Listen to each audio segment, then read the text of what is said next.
And boys, I fucked up. See, what had happened was, because of this whole COVID thing, we're all staying home more, and honestly I've just been really motivated to work on the car and get things knocked out. So I came out here about 2 weeks ago to clean up the hatch. I needed to finish up some carpet as well as clean up the power cable. It was just thrown in there and I just wanted to lay it nicely along the side of the wheel well for the spare tire. So I came out here, I got to work. The day started off good, everything was going well. I got all the carpet done and it looked really good. And then I started to line up the power cable along the side of the wheel well for the spare tire, and I drilled one hole, that went fine. I put the little clamp in there and got the cable tightened up. Drilled the second hole, that went fine. Drilled the third hole, and boys, I fucked up.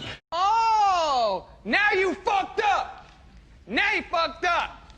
Now you fucked up. You have fucked up now. I smelled fuel right away, and sure enough,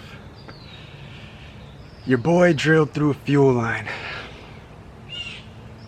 Yeah, and to say the least, it has been a nightmare to try to repair.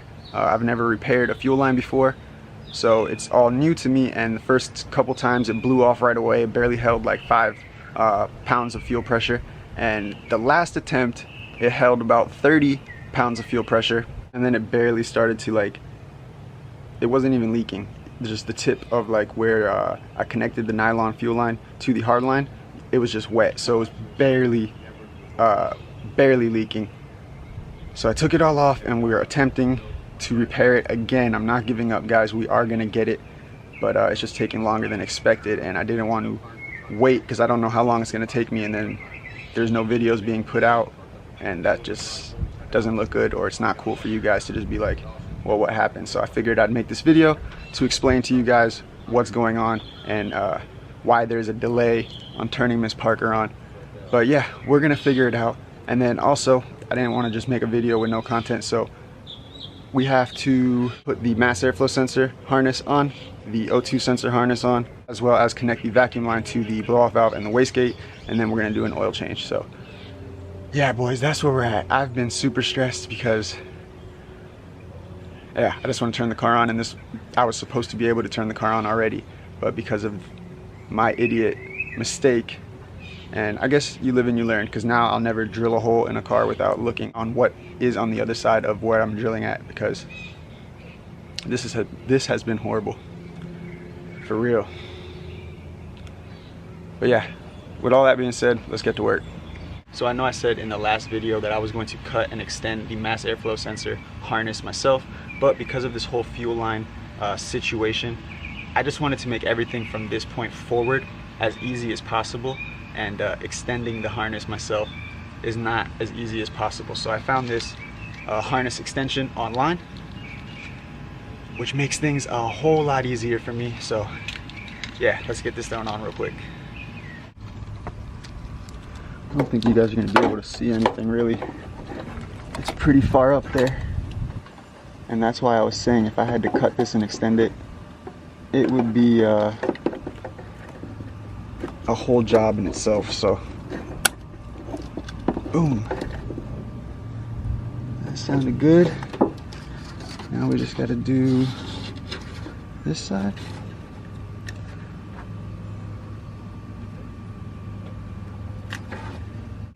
The other side of that extension did not want to go into the actual mass airflow sensor. So now I'm going to take it off to see what's going on.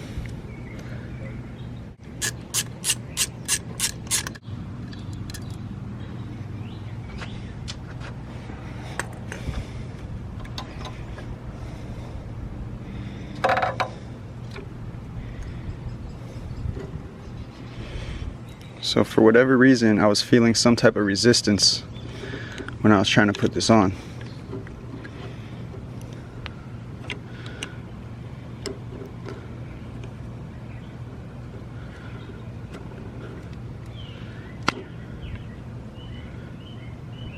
Oh, I think I see the reason.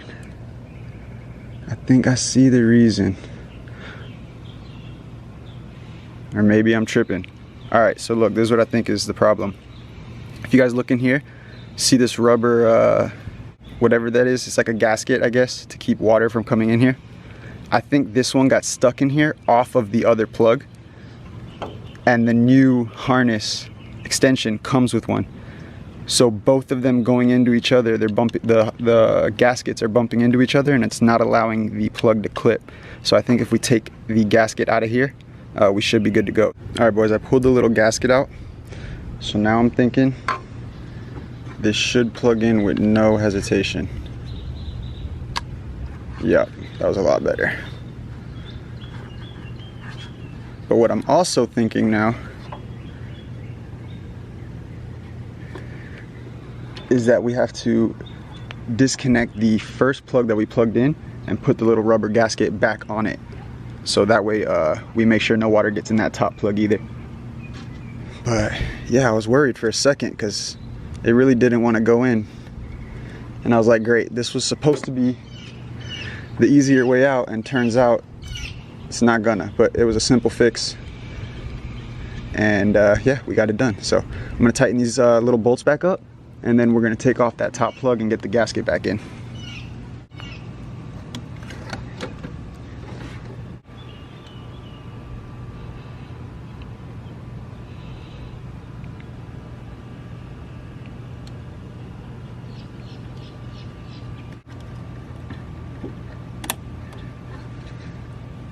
Yeah. All right, cool. Mass airflow sensor harness complete. So this is the O2 sensor extension. I already took the O2 sensor out and plugged it in, but it's pretty straightforward. You just unplug it, plug it in, and then plug that in where you unplug the O2 sensor from. Exactly like we just did the mass airflow sensor harness. And I'm not gonna film me do it because it's pretty deep underneath the car and it's dark under there. You guys aren't gonna be able to see that much anyway. But yeah, I'm just gonna go ahead and plug this in, and then we have to put this into the new turbo manifold.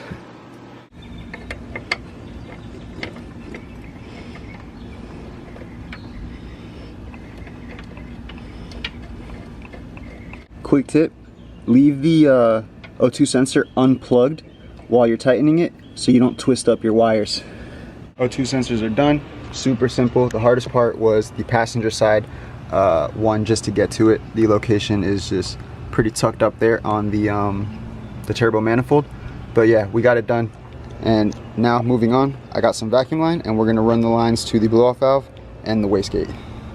So check it out, I got all the excess vacuum line right here. I haven't cut it yet, but it's coming right here. And then if you look, it's coming here, and I found a little hole.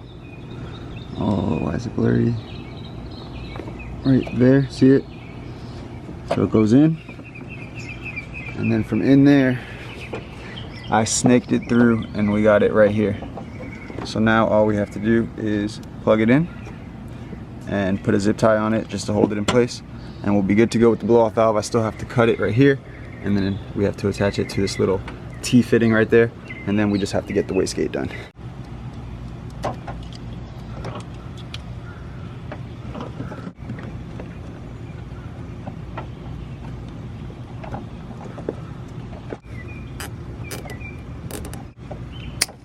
Got the line ran for the wastegate, same deal.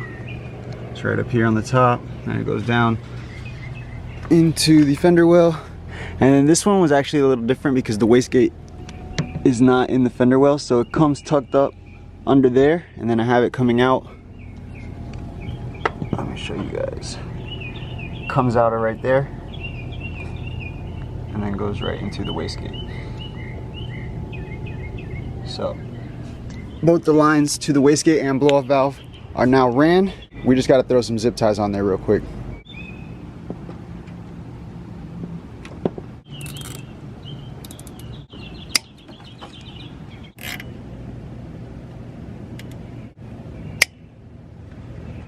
Can we just take a second to appreciate her real quick? Miss Parker is looking glorious. And with the lines to the wastegate and the blow-off valve complete, the only thing left to do is the oil change, boys. So let's get to it.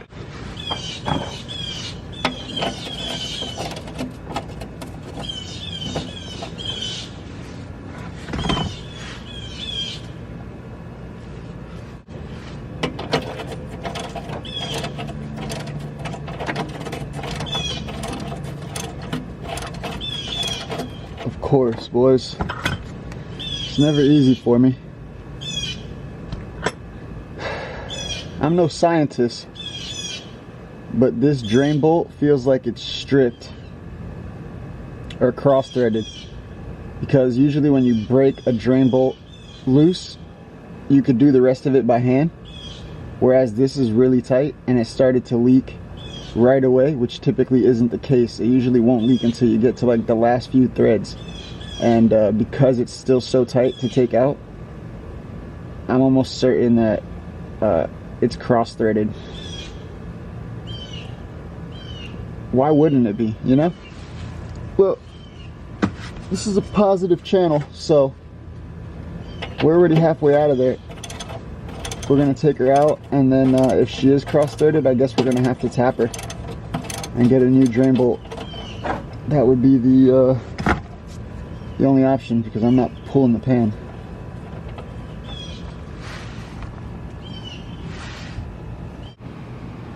Yeah, that thread right there is all messed up. Dang it. Also, just for the record, this is my first time changing the oil on this car ever. This is the oil that I bought the car with, so I'm assuming it was the previous owner.